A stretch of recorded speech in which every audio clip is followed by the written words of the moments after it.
Hello viewers, welcome to Aruna report. ఈరోజు ప్రపంచవ్యాపితంగా మనకి వినిపిస్తున్న మాట ఆర్థిక మాంద్యం. ఎక్కడ చూసినా ఆర్థిక సంక్షోభం గురించి పెద్ద ఎత్తున చర్చ జరుగుతుంది. మరీ ముఖ్యంగా మన దేశాన్ని ప్రపంచంలోనే అత్యంత దారుణమైన ఖరాబైపోయిన ఆర్థిక వ్యవస్థగా పరిగణిస్తున్నారు.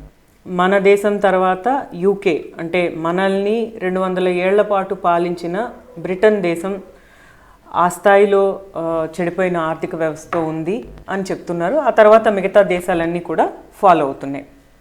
ఇక భారతదేశానికి తీసుకున్నట్లయితే, మన దేశాన్ని తీసుకున్నట్లయితే ప్రస్తుతం జాతీయ ఆదాయం -23.9కి పడిపోయింది అని చెప్తున్నారు. అంటే మన జాతీయ ఆదాయం కనుక 100 రూపాయలన్న అంచనా ఉంటే ఆ అంచనాలో 23 రూపాయల 9 తగ్గిపోయింది అని చెప్తున్నారు.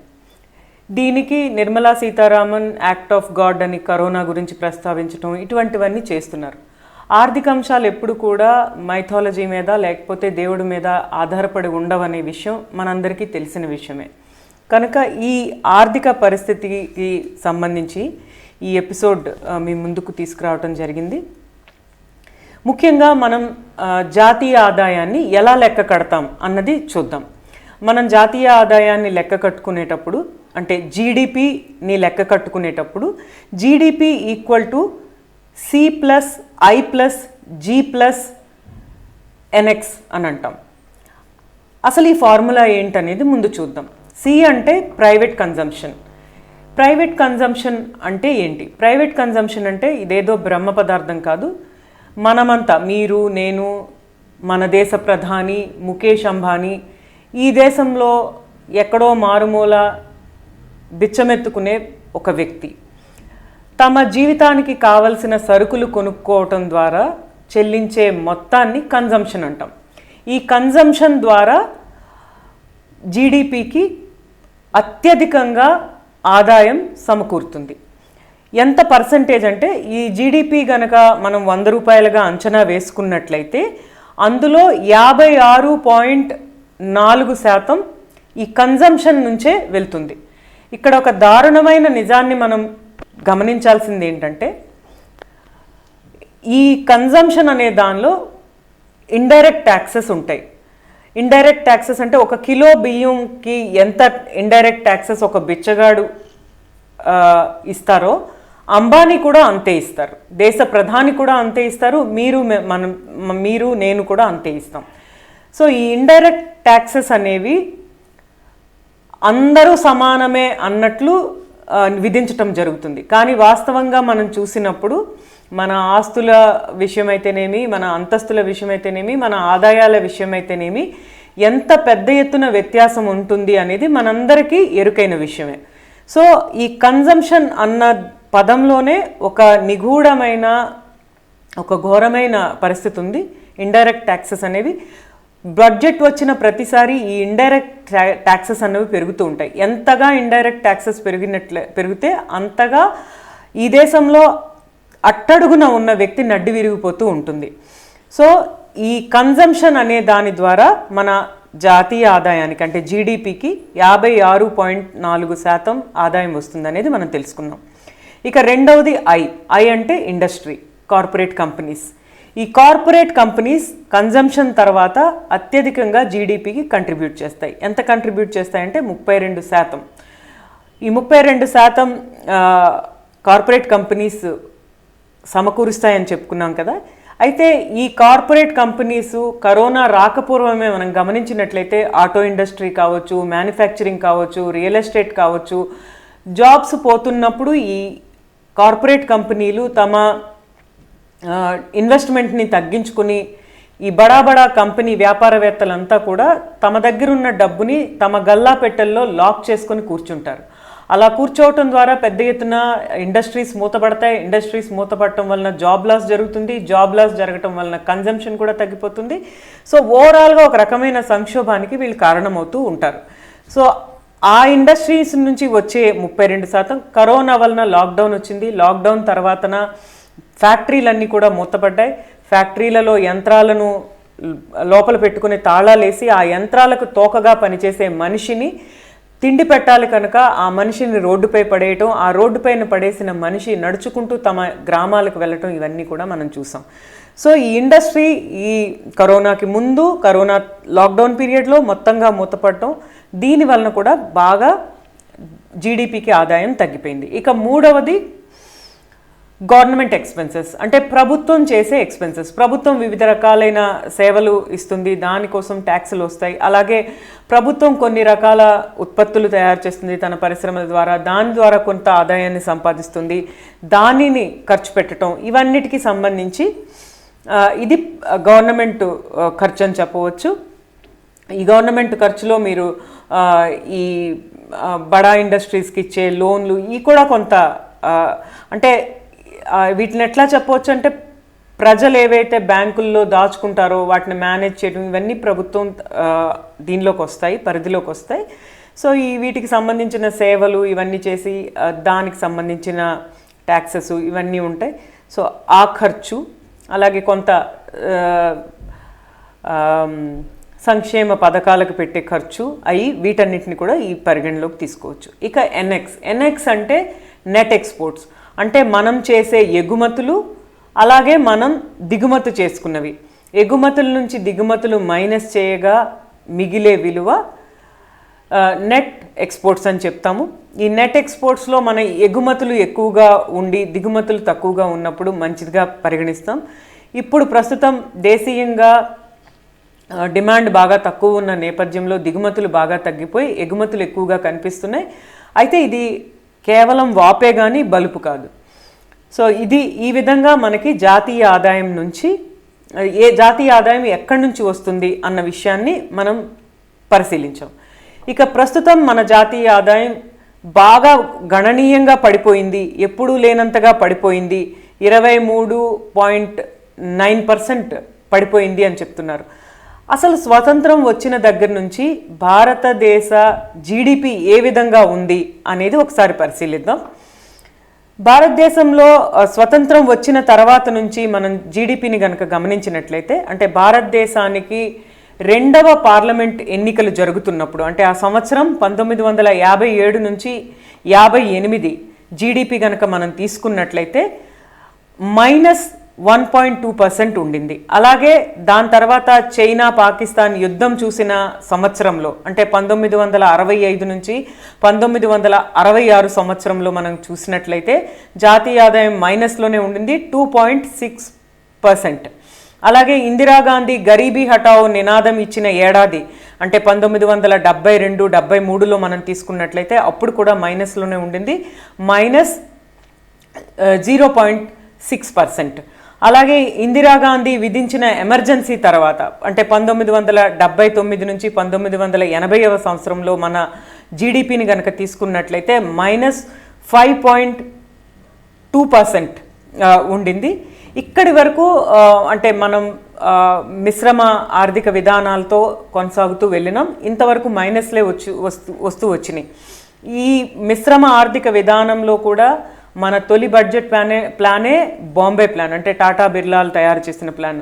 మిశ్రమ ఆర్థిక వ్యవస్థ అని చెప్తూనే బడా పరిశ్రమలు పెట్టలేని పారిశ్రామికవేత్తలు చిన్న పరిశ్రమలు పెడుతూ వనరులను తమకు అనుకూలంగా మలుచుకుంటూ తమ సంపదని పెంచుకునే పని చేస్తూ వచ్చారన్నది మనం ఇక్కడ మర్చిపోకూడదు.